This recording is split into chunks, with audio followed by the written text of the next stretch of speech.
एक वक्त था जब बगदादी का खौफ हुआ करता था।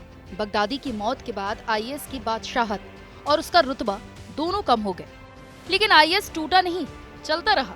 तुर्की के राष्ट्रपति एर्दोगन ने रविवार को कहा कि इंटेलिजेंस एजेंसी ने इस्लामिक स्टेट के सरगना अबू हुसैन अल कुरैशी को सीरिया में ढेर कर दिया है।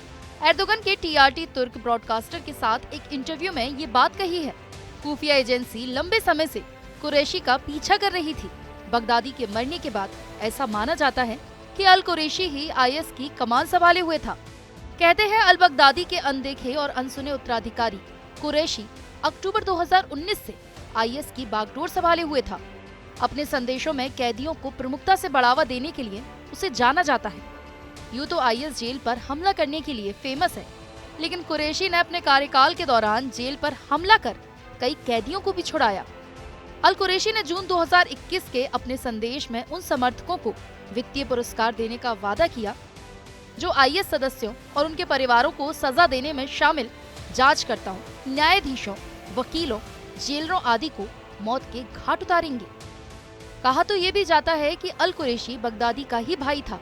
एक रिपोर्ट की माने तो अल कुरैशी को अब्दुल्ला करदश के नाम से जाना जाता है। उसका जन्म मौसुल से 20 मील दूर स्थित महलाविया में हुआ था।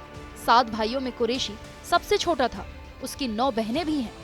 साल 2008 में अमेरिकी सेना ने कुरैशी को गिरफ्तार भी कर लिया था। पूछताछ में वो यही बताता रहा कि वो आईएस में शामिल नहीं हुआ था, बल्कि उसे जज के तौर पर नियुक्त किया गया था। गिरफ्तारी के कुछ साल बाद उसे रिहा कर दिया गया था।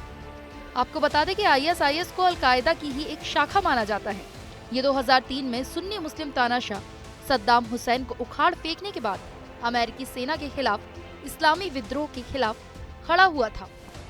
पिछले 1 दशक से प्रभावी Islamic State of Iraq and the Levant या Islamic State of Iraq and Syria यानी आईएस का गठन 1999 में हुआ था। ये एक कट्टर उग्रवादी इस्लामी समूह के तौर पर काम करता है और संदेश भी जारी करता है।